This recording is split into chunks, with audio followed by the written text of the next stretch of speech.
Test 1. You will hear a number of different recordings, and you will have to answer questions on what you hear. There will be time for you to read the instructions and questions, and you will have a chance to check your work. All the recordings will be played once only. The test is in 4 sections. Write all your answers in the listening question booklet. At the end of the test, you will be given 10 minutes to transfer your answers to an answer sheet. Now turn to Section 1.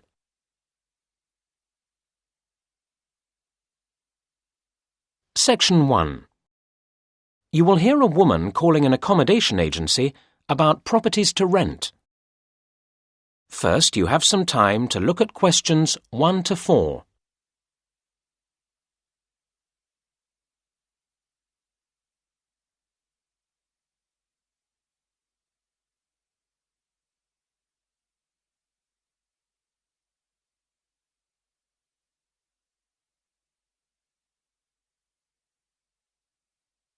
You should answer the questions as you listen, because you will not hear the recording a second time. Listen carefully to the first part of the conversation and answer questions 1 to 4. Easy Let, good morning. How can I help you? Hello, I saw your advertisement in the paper and I'm calling to ask about renting a flat. Certainly. What kind of flat had you in mind? Well, I don't know exactly. I mean, it depends on price to some extent. Okay. Now, we have properties across the whole range. The average is probably £120 a week. Oh, I was hoping for something a little cheaper. They start at £90, that's the lowest we have usually, and they go up to £200. I could manage the lowest figure. An important question is how long you're thinking of staying in the property. We don't do short lets. I'd want a flat for 9 months, perhaps longer. That would be fine. Our contracts are for a standard 6 months, and that can be extended. Fine. I'd need to come in and see you? Yes, our office is open from 9 a.m. to 5 p.m. I'd need to come in on Saturday.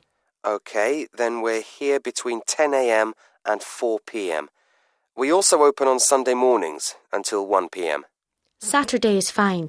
If possible, I'd like to see details of some properties first. We can post you a list, or you may find it easier to look on the internet. Oh yes, I have the address here. Thank you. Before you hear the next part of the conversation, you have some time to look at questions 5 to 7.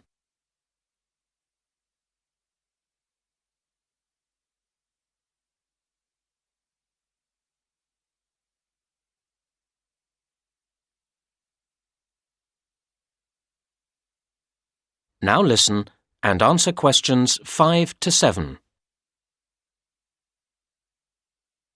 What else would you like to know? I wonder what I might need to buy for a flat.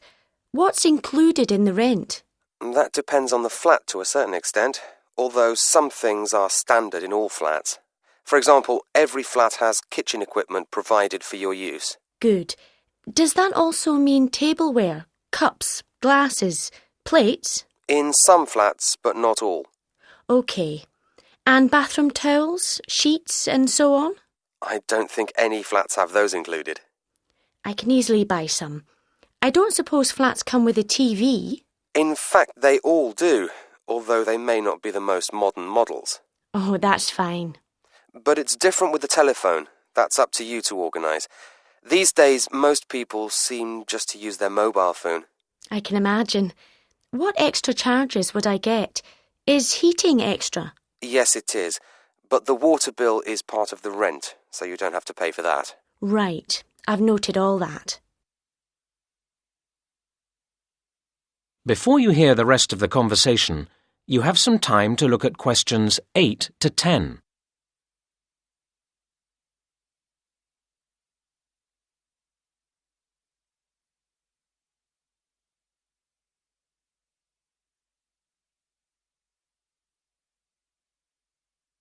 Now listen and answer questions 8 to 10.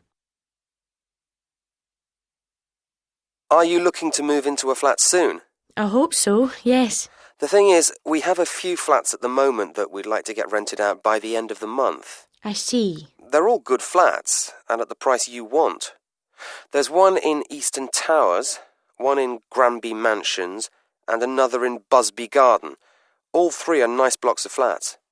Could you tell me where they are? I'm at the train station at the moment. Eastern Towers, if you're coming from the station, isn't very far. Cross over City Bridge, then go left, and where the road divides, you want the right-hand fork. You'll see Eastern Towers on the left side of the road. It's a lovely building with trees around it. That sounds nice. What about Granby Mansions? The best way to get there from the station is probably to go down River Road and then cross over Old Bridge. The road bends to the right round the park, and if you follow along, you'll find it there on the left side. That's a great location with lovely views of the park. Very nice. And you said there was one more? Busby Garden, yes. OK, from the station, cross over City Bridge, keep going through the first crossroads until you come to the second crossroads. Busby Garden will be facing you over to the right side.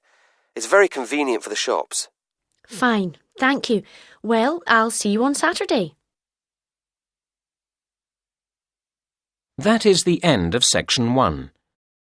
You now have half a minute to check your answers.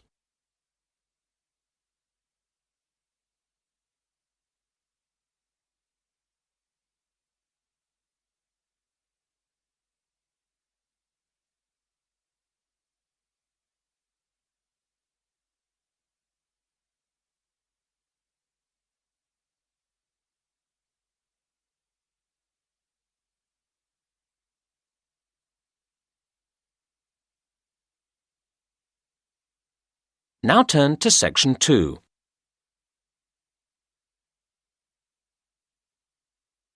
Section 2. You will hear a talk for teachers about the Holylands Museum and Education Centre. First, you have some time to look at questions 11 and 12.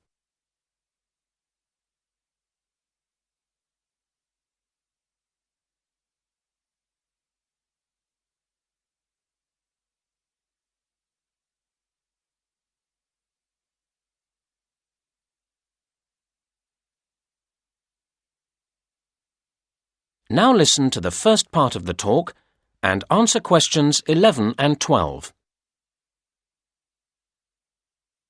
It's nice to see so many of you here. I'm going to tell you something about Holylands, our facilities and activities, and the exhibitions we have coming up. I hope you'll find it interesting and bring your pupils along. For most of what we have to offer here, you can just turn up with your party. I'm pleased to say that recent work has meant that the whole centre is prepared for blind visitors. There are a couple of activities where we ask you to book a week in advance. We only have artists that you can watch painting at certain times, so we need notice of your coming for that. The other activity, requiring at least 7 days' notice, is the drama workshop. Again, it's a question of organising the staff at this end. But the video you work yourself, and so that's available any time. Another activity where you need to think ahead is the garden sculpture experience, but that's a question of the weather, which of course we can't control. Speaking of weather, we run a reduced range of facilities in the winter months. While the cafe and the shop provide welcome shelter from the cold and rain, I'm afraid our artist in residence scheme isn't run in the winter, so the studio is closed then. And the animals in the mini-zoo are kept indoors for warmth during the cold months, so that doesn't operate either. The adventure playground does, though make sure the children are wrapped up well. Now you have some time to look at questions 13 to 17.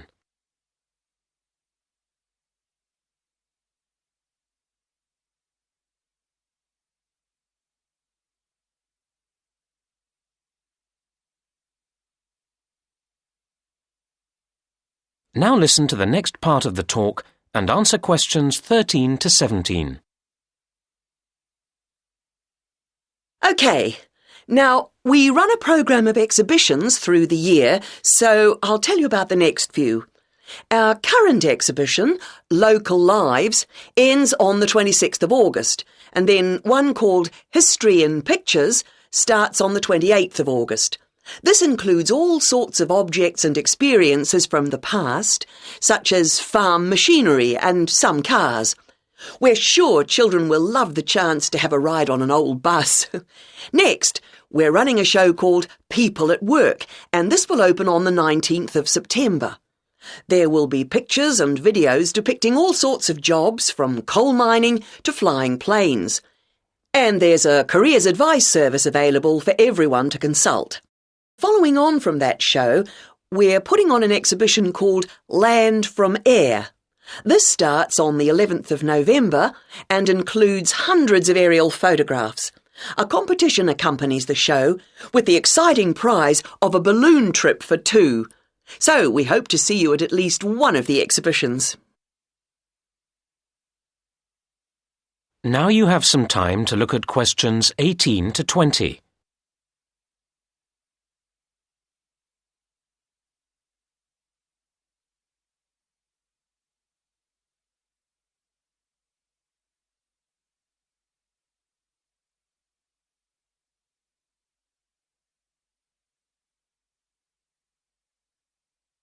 Now listen to the rest of the talk and answer questions 18 to 20. Now, the area occupied by Hollylands is rather large, and we don't want people to get lost, so I'll just give you a few pointers to help you orientate yourselves. So, whether you come by car or bicycle, you'll come in from the road. Cars then park to the left through the gates into the car park, and bikes to the right through the gates opposite. Cyclists in particular might be feeling thirsty at this point, and you can get a drink from the machine at the end of the bike park, halfway to the museum entrance. You can enjoy your drink in the picnic area, which is opposite the car park. For anyone who doesn't have a mobile phone, there are payphones at the far end of the picnic area. Over at the opposite end of the picnic area, across the path, are the toilets. Next to them, and just to the right of the entrance to the main museum, is the first aid room, which we hope you won't need, but it's there in case you do. If you have any queries, please go to the manager's office, which is behind the picnic area. And last but not least, you'll need to buy your tickets or show your group pass to the ticket office on the left of the museum entrance. OK, I'll pause there. Are there any questions at this point? That is the end of section 2. You now have half a minute to check your answers.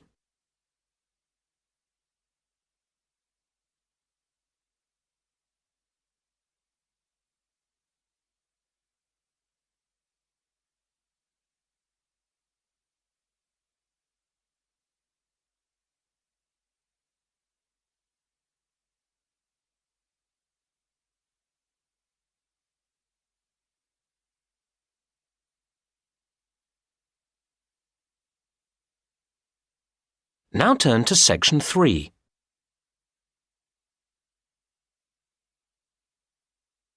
Section 3. You will hear two university students discussing their course and a project they are doing together. First, you have some time to look at questions 21 to 25.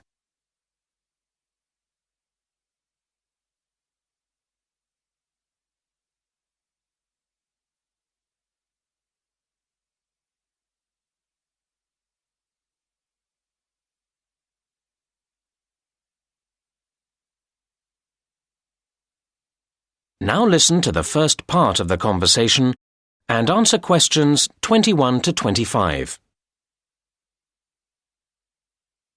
Hi, Martin. Hi, Kate. How are you? Fine. I'm relieved to have done my presentation. I'm sure. How did it go?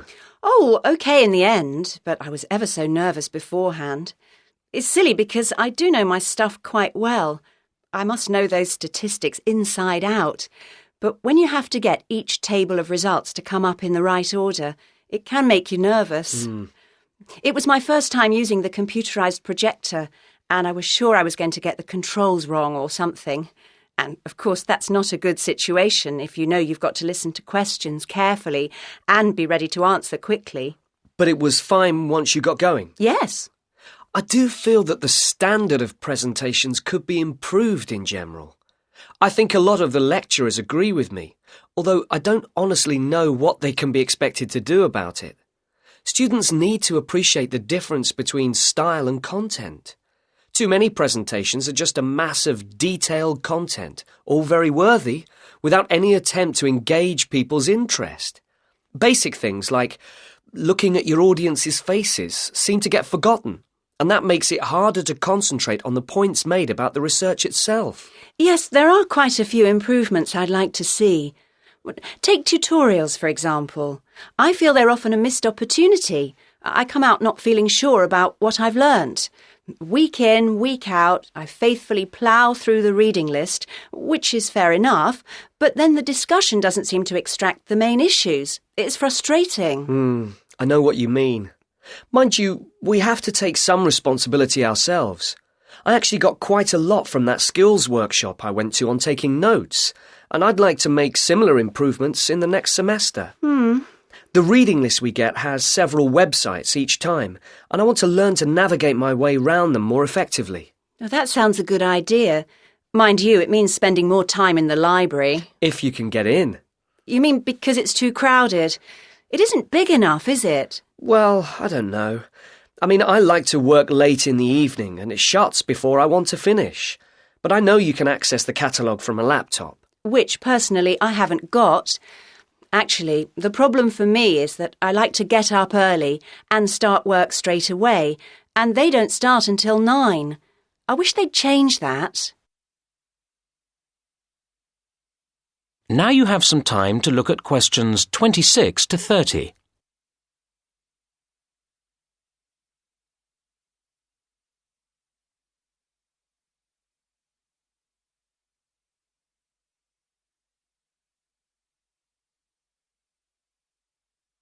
Now listen to the rest of the conversation and answer questions 26 to 30. Look, we ought to start working out what to do next for our project. Yes, enough moaning. OK, the main thing is to allocate the various tasks between us, isn't it? Yes, well, we're going to need the questionnaire before we can do much else, aren't we? Do you want to handle that? I'd assumed we'd do it together. Well, you have more experience than me. Maybe you could think up the main questions, you know, a first version of the whole thing, and then I could read it through. And make suggestions? Well, OK. My experience on projects has all been with closed groups. I don't really know how you go about selecting subjects from larger populations. Actually, it's quite straightforward. You use tables of randomised numbers. Could you show me? Yeah, I'll take you through the process. That way you'll learn and I'll feel surer for having someone else there. Now that brings us to the interviews themselves. Right. Would you like to do them? Or are there too many? Well, your typing's pretty fast, isn't it? So if you agree to handle the transcribing afterwards, I'm prepared to do the face-to-face stage. Does that sound fair? It does to me. But tell me if you find it takes longer than you thought. And vice versa. And when we get the results all together, they'll need to be run through statistics programs, won't they? That's where I always feel a bit unsure about which tests are the correct ones to choose. Same here. But we can get advice from the lecturers about that. Shall we do all that as a joint effort? I think it'd make us feel more secure about what we were doing. Yes, it would be terrible to get that wrong after all the hard work leading up to it. And then we've got to present the whole thing to the group. Will you feel up to doing that? I think we should do a joint presentation. It's all both our work, after all. I guess you're right. But would you mind getting the slides and so on ready? I find that takes me ages and still doesn't look any good. Whereas I quite enjoy that kind of thing. OK. Now, we need to think about a few... That is the end of section 3. You now have half a minute to check your answers.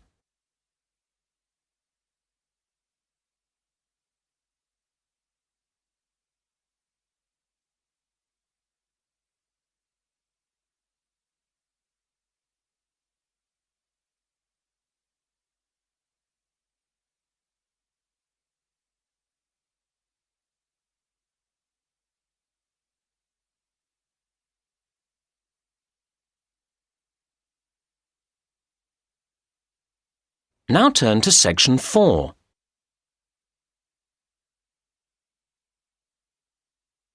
Section 4. You will hear a talk about waste and waste treatment. First, you have some time to look at questions 31 to 34.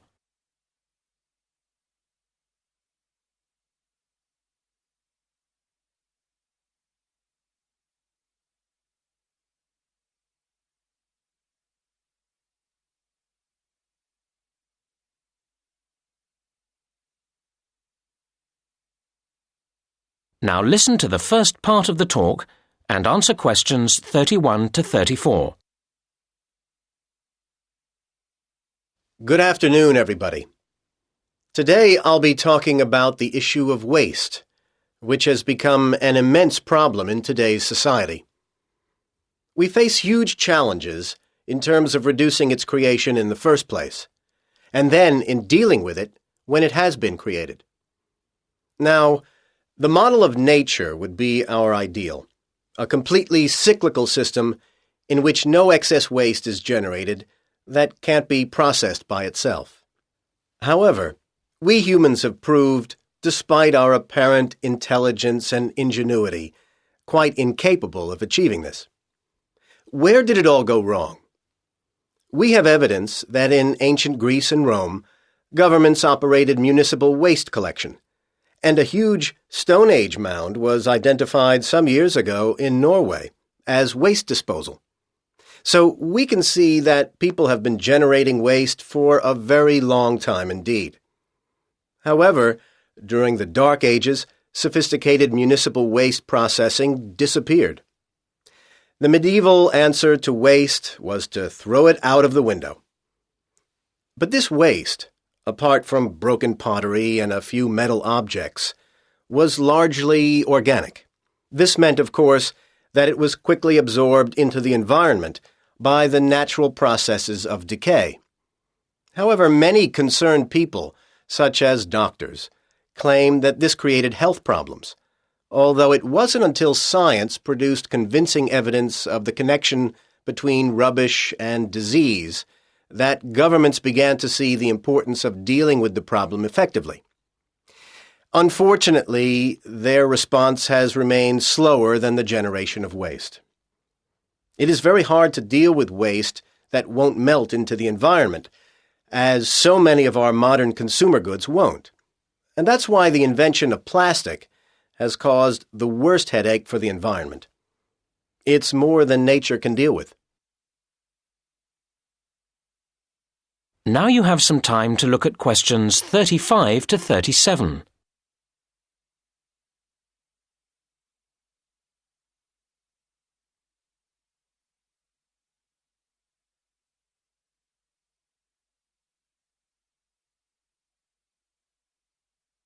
Now listen to the next part of the talk and answer questions 35 to 37. In order to address the root of the problem of waste, we need to think about what has made the quantity of waste accelerate in growth. I'd identify three main reasons. As many countries became industrialized, we saw the advent of mass manufacturing. This has been enormously damaging, as it has greatly increased the amount of things on the planet's surface which don't go away by themselves. Closely related to this is packaging, necessary for transporting things around the world, but then extremely difficult to get rid of properly. And a third aspect to the problem has been disposable goods. We have become accustomed to so many things being to use and then discard that we find it hard to imagine life without them. And yet we spare little thought for where they go when we do discard them. Now you have some time to look at questions 38 to 40.